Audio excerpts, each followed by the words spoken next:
Jesus! Jeez, Rebecca! God, that was close. Sorry, I didn't mean to do that. You must be from the Bravo team. Yes, I'm Rebecca. Rebecca Chambers. I'm a newcomer. I just joined the Stars Bravo team last month. Well, I'm really sorry. Are you all right? No. I'm Chris Redfield from the Alpha team. Are you the only person here from the Bravo team? Well, because the helicopter made a forced landing, I just ran into this house anyway, but Right. Well, it's good to see you're alive and well all the same. Hey, close one, huh? Yes, sir. But it's strange. I serviced the helicopter recently, but something went wrong with the engine. It was such a short flight. Sounds like an inside job. Could it be? No. Oh man, here we go. The most beautiful invention known to man. The Bucks. This is our best friend throughout the entire adventure. It is unlike... yeah, I guess you too, Rebecca. Sure. We open the box and... Oh, let's go! 2 clips for the handgun, baby. That's 30 bullets. Hell yeah! Let's go. Sorry. I was so obsessed over this sexy collection of 16 polygons that I completely forgot about the concept of save rooms. These rooms are ones that will never have enemies in them, which is great in itself, but most of them, and I do say most of them have these beautiful boxes. They're also indicated by this beautiful and haunting tone. This is to provide comfort, but also to remind you that eventually you're going to have to leave. As for the all-powerful cosmic deity that is the box, it has basically infinite space and functions like similar to a cloud storage or an ender chest. I don't know, something like that. Whatever you put in one box will have a shared inventory with all the other boxes throughout the game. Does that make sense logically? Not at all. But if you have a problem with that, beat the game without it. After searching the room, I discovered a mansion key, which brings me to my next tutorial that I actually wanted to teach you guys. When looking through your inventory, you will notice that when you select something, there will be a few actions per interactive item. We have use, equip, check, and combine. We check the key this time, and this is going to be pretty much our go-to for every single key item we pick up. Because as you can see, when you pick up the key, it just says mansion key, so we don't know what it goes to or what it's used for. So if you check the key, you bring up this 3D model that you can rotate and examine things. When you do that and you press the action button, we can identify that this is the sword key. So all those doors that were marked sword, that's what this key goes to. Seems self-explanatory, but it's revolutionary for the time. The next option that we have is to combine items. So you've seen me do it in the past, but basically you can combine ammunition into stacks of itself, or you can combine healing items to make them stronger, or, well, that's actually just about it.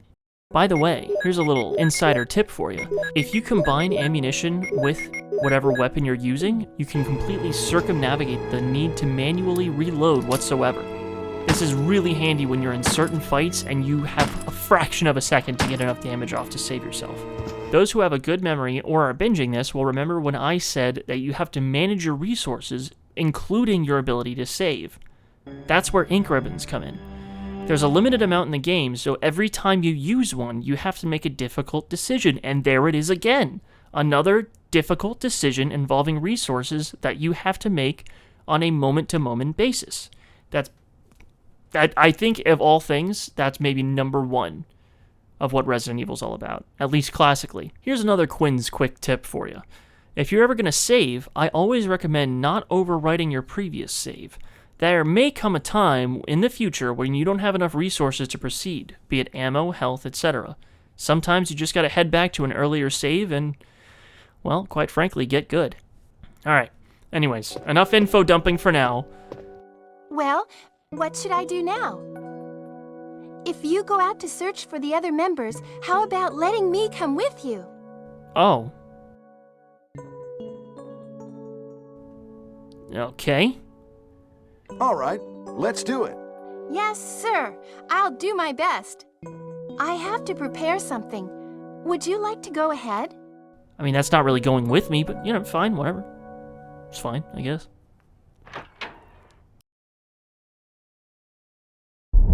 On the second floor of the main hall, I find this room that fills me with so much dread. The music, the blood trail smeared against the wall, the bleak atmosphere, the small key in the corner. I hate it! Anything could be behind that door. I surmise my strength and I press on. I'm greeted with a balcony. It's actually almost serene out here. Besides the berating screeches of the murderer that's outside. Oh God! A murder!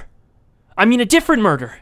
Not the group of crows that's like, not a murder's a group of crows. It's just the murder. Somebody's been killed. It's Forrest. He's been pecked to death by these very crows.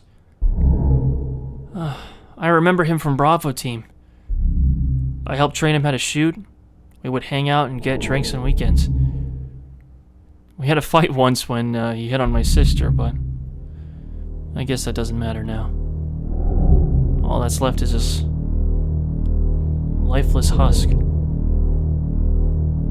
Rest well, my friend. Hey, ABL, guys! He's off, so his ammo's mine! Let's go! Now that we've found out the truth of Forrest's murder, the other murderer now wants to murder me. I must away before I meet his fate. Reflecting on that mini side quest, we get so much storytelling in such a short amount of time.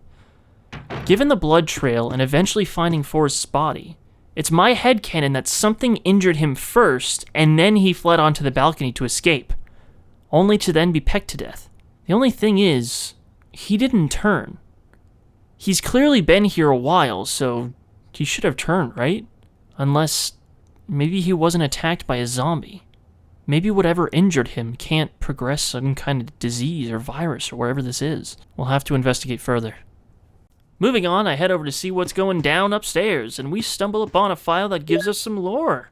I love these things. This one's kind of lame, though. It's just a breakdown on herbs. Yeah, yes, by the way, it is herbs, okay? I'll hear nothing of it. Essentially, we have 3 kinds of herbs: green, red, and blue. Green is a 33% heal, red is not usable on its own, but if you combine it with a green herb, it's a full heal, so that's pretty good. Blue's only purpose is to cure poison, and that's all it does. You can combine it with whatever you want, it's just going to cure poison. You can combine them in a few different combinations, but the only ones of any use are really green and red for a full heal. 2 greens is like an almost a full heal. It's like essentially 2 green herbs, so it's 66%. 3 greens are a full heal, but that's a lot of healing items for something that you could have actually just combined with a red to get the same result. And finally, my favorite, the brownie. Red, green, and blue. No matter what your ailment is, it will cure it. Poison? Cured. Cancer? Cured. Depression? Maybe. Kenneth? Oh. Probably not. Past this room is maybe my least favorite hallway early game. Yeah, that's right. Hallways fill me with dread. That's what this game does to you. And they will to you too if you play it. We open the door and we're surrounded. But don't worry, I'm a professional.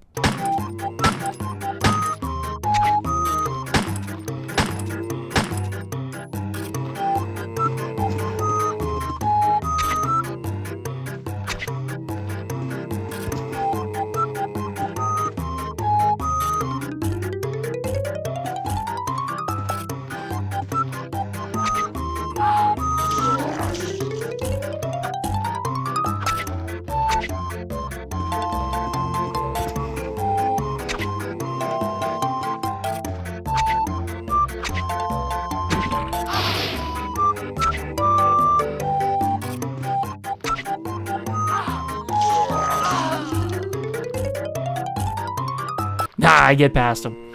And that means I can actually get to our next... Ah! Get off me! Fuck! Now I'm really hurt. But at least we made it. And here's the kicker. This is our second save room. And with the... Oh, man. Oh, it's a box. Oh, it's so good to see you. Oh my god, I missed you so much. And a bag of flour. Okay. Oh, never mind. These are chemicals for weeds. It's going in the box. Now we have 2 places that we can access our boxes on opposite sides of the map. And we'll see if we can get more, but I'm actually 99% sure these are the only 2 boxes in the mansion from what I can recall, meaning we'd have to backtrack to these frequently to accommodate for a criminally small inventory. I mean, come on, actually, let's speak on that. What the hell is in those pockets, Chris? Huh? Dental floss? Your ego? And come to think of it, why is it that a small key takes up for the same amount of space as a handgun or a freaking knife for that matter? I mean, I've seen its size. It wouldn't even take up one of those pockets. You probably wouldn't even feel it if you shoved it up your ass. It's at this point where I've been playing for an hour and I haven't saved it all. That's not great because, like any classical video game, there's no checkpoints. If you die, sorry pimp, you're back at the main menu with the loud and scary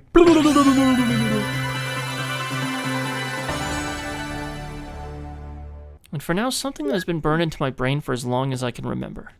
We grab an ink ribbon, and we head up to a typewriter. They bring the typewriters back in the later games, but they don't match up the sound effects with what they are typing, and quite frankly, that bothers me. To me, this is Chris, or Jill if you're playing as her, documenting everything that has been happening as potential evidence. For instance, another STARS member comes in here. They can see Chris's report, and they can see what he's done and what he's planning to do. And they can use that to help themselves find him, or vice versa. We gotta start making this place a little easier. Because every time you kill an enemy, they remain dead and they disappear. You probably have noticed by now, but zombies will go down and pretend to be dead to get an easy leg chomp out of you. There's 3 methods to tell if these undead buffoons have properly been laid to rest. One is if they bleed out, a pool of blood spread underneath their laying body, and then that means they're snuffed.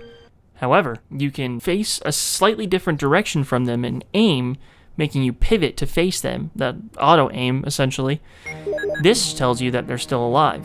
If they're dead, you wouldn't do that. What you can also do, which I don't recommend, is trying to hit them with something.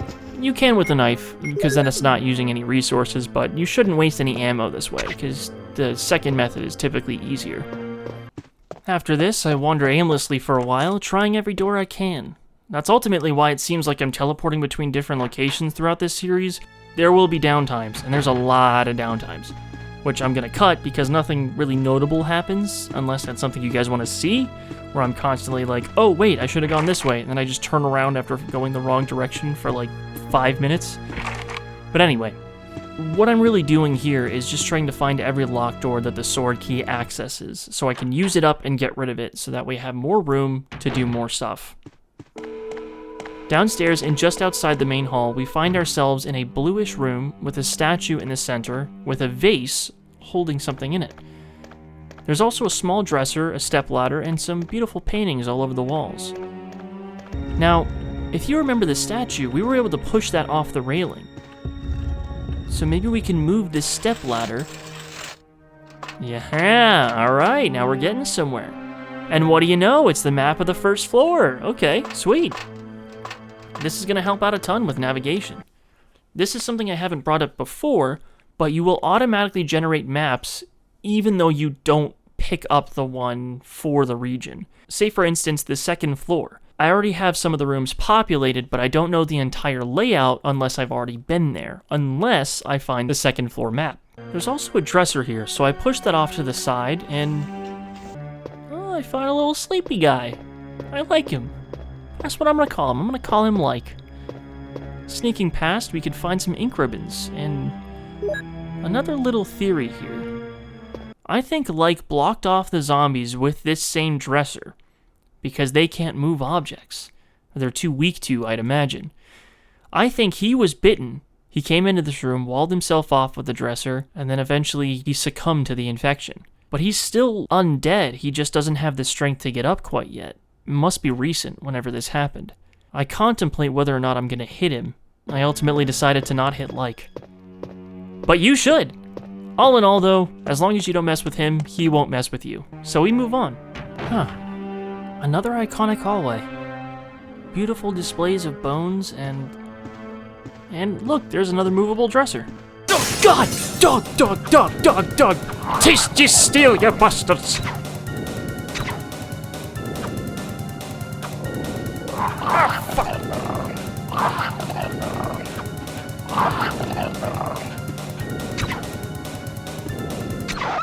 Oh, close one.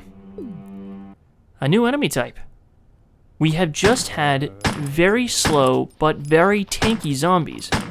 And now we have these very fast dogs introduced to us like a flick of lightning. That's a cool parallel. Think of when we first met the zombie. This slow zoom, the slow draw in. And he's not fast, he gives you time to think. It's just as slow as he is to take him down than it is for him to be introduced. And now when you think of the zombie dog, you have no time to think. Bam, it's there. He's fast, he's running around, he's biting you. You have very little time to react. But just as quickly as he's jumping around, you can take him out. Every single attack from yours can stun lock him. The point is, there's a juxtaposition between zombies and dogs, and it's just genius in how they're introduced just as the way they are. The slow draw, and the fast attacks, and the fast movement. It's just genius. Whoever designed that, I want to kiss you. Anyways, these are slippery bitches that like to run around you and throw off your aim and get little quick bites in that chip away your health. I really enjoy that they occasionally stop for a second as well and growl at you, because this gives players who don't have their handle on the mechanics yet to get a second to get a hit in. If you can survive their onslaught of them just running around and biting at you, when they stop to growl, you have a chance. You can knife them, or well, try to run up and knife them, but they get it going really quick. Or you can do what I like to do and shoot them first, getting them on the ground, before they get back up again, drawing your knife and running up and finishing the job. Bear in mind, every single time you hit them, they get knocked back a little bit, so you might have to take a step or two forward, knife them again, until they do a whelp, which is the sign that they are finished, and they will only do this whelp when they have finished. So that's another way that we can learn how to identify when an enemy is defeated and no longer waste resources or time in trying to deal with them. Of course, you could always run as well, but come on, who's gonna do that? One of the next and more interesting hallways that we come across is one that is barren of enemies. This green-like wallpaper that's sickening to look at. It has a Z-like formation with a lot of twists and turns, and while there's nothing in here that can harm you, you've learned to not trust these corners, and you take it slow, and you stop and you listen to see if there's anything you can make sense of that you can't quite see. Within this hallway, we find our first bathroom. Let's go. Now we can finally take that shit that we've been holding on to and plunk it on in there. Ugh, there it is. Anyway, we should probably clean ourselves up. But, hold on. Someone must have left Sydney Sweeney's used bathwater in here for far too long. Christ goes to... Oh my god. I wrote Christ instead of Chris. Whoops. Chris goes to climb in, but he hits the damn plug up. Fucking shit. Look at what you did.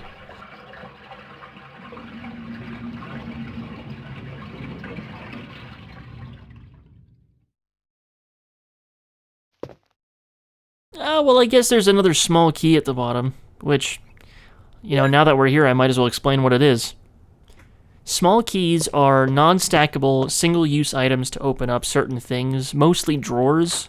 They're never required for progression, only for additional ammunition or healing items, but you never know until you open it.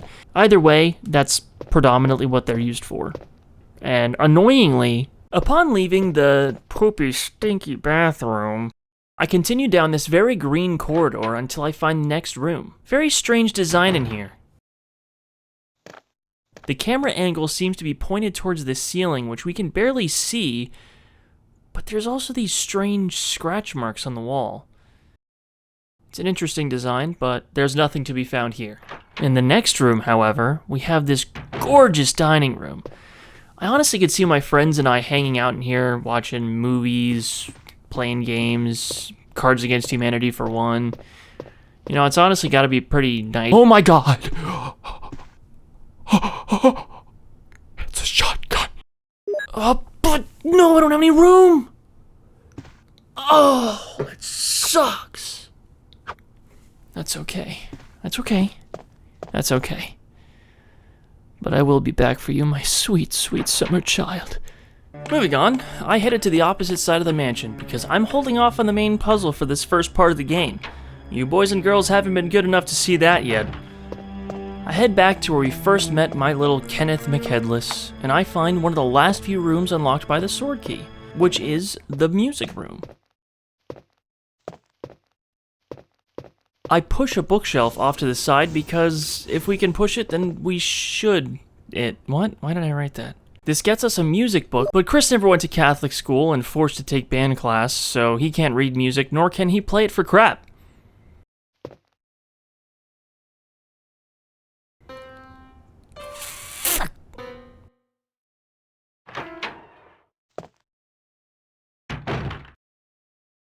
It's me, Chris. Is that you, Rebecca?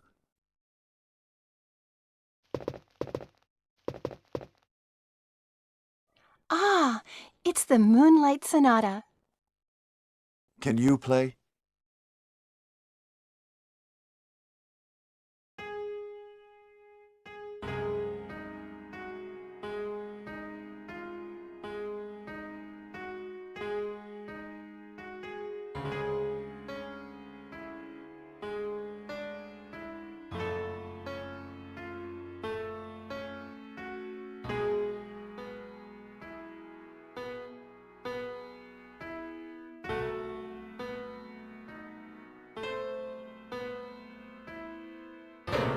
Wait, what is that? My interpretation is off a little.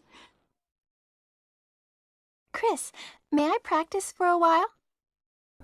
Should we let her play? I mean, she did assure me that she has a degree in music. See? Just relax and play. All right. Let's leave her to that for a while. And here's a cute little detail. In the adjacent hallway, you can actually hear Rebecca playing and listen to her making errors. I like that a lot, and it helps you feel not alone as much as you're used to. I genuinely like Rebecca. Every single fan praises to the high heavens about Barry and what an absolute gigachad he is, but I really think Rebecca is awesome too. I mean, she completely gets overlooked. I didn't even know you could get a degree in music. We leave her for a while, and whilst blindly searching, I find some weird tentacle creature that attacks us if we get close. The generator here is damn loud, and it's super distracting, so I go to check it out. The flower! No, I mean the herbicide. This is probably what it's used on. I head back to the safe room and empty out my inventory because I'm an omniscient being that sees all, and I knew I would need the space. I kill the tentacles through superior skill.